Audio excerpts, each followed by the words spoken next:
আজকে এঁচোড় চিংড়ি রান্না করব। দেখো এঁচোড়টা, আর এখানে কিন্তু জলে একটু হলুদ দিয়ে নিয়েছি। এঁচোড়টাকে কেটে হলুদের জলে রাখবো।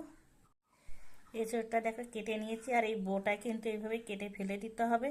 আর এঁচোড়টা কোটার সময় কিন্তু হাতে ভালো করে একটু তেল লাগিয়ে নিতে হবে। আর এঁচোড়টা কিন্তু আমি যে দেখো খুব ছোট ছোট করে কেটে নেবো। বাকিটা এইভাবে কেটে নেবো ছোট করে। এঁচোড়টাকে ভালো করে সেদ্ধ করে নেবো। দিয়ে দিয়েছি একটু লবণ, যে হলুদ জলে ভিজিয়ে রেখেছিলাম এঁচোড়টা সেটা সহ বসিয়ে দিয়েছি। ভালো করে প্রায় 10 মিনিটের মতো এঁচোড়টাকে সেদ্ধ করে নেব। এখানে নিয়ে নিয়েছি আদা, রসুন, শুকনো লঙ্কা, পেঁয়াজ পেস্ট বানিয়ে নেব। এঁচোড়টা কিন্তু খুব সুন্দরভাবে সেদ্ধ হয়ে গেছে। এবার নামিয়ে নেবো এঁচোড়টাকে।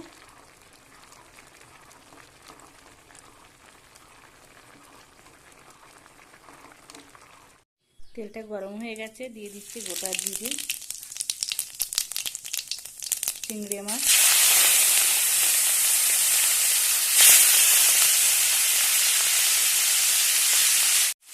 হলুদ গুঁড়ো,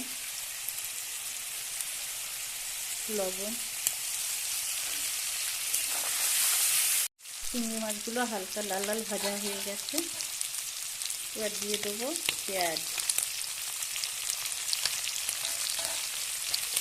পেঁয়াজটা দিয়ে পেঁয়াজ আর চিংড়ি মাছটা লাল লাল করে ভেজে নেব। ভেজে নেওয়া হয়ে গেছে, এবার তুলে নেব। চিংড়ি মাছ ভাজাটা তোলার পরে যে তেলটা ছিল সেই তেলের উপরে দিয়ে দিয়েছি টমেটো। টমেটোটা দেখে নরম হয়ে এসেছে। এবার দিয়ে দেবো পেঁয়াজ রসুনের পেস্ট।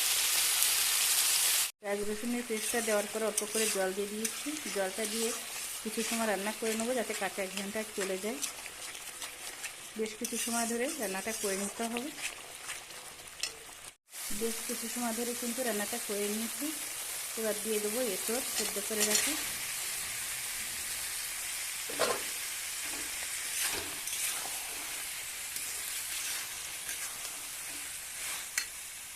বেশ কিছু সময় একটু রান্না করে নিয়েছি। এখানে দিয়ে দেবো জিরের গুঁড়ো, গরম মশলার গুঁড়ো, ধনিয়ার গুঁড়ো, কাশ্মীরি লঙ্কার গুঁড়ো, লবণ, হলুদ দিয়ে আবারও কিছু সময় একটু রান্না করে নেব।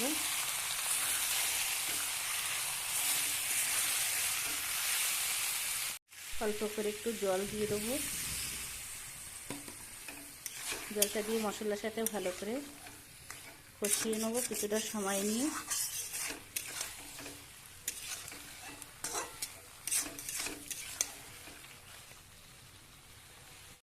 এঁচোড় মশলা ভালো করে কষিয়ে নেওয়া হয়ে গেছে।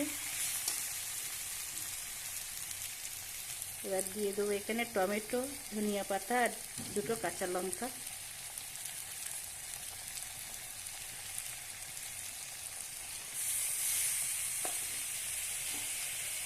দিয়ে দেবো এখানে ভেজে রাখা পেঁয়াজ আর চিংড়ি মাছ।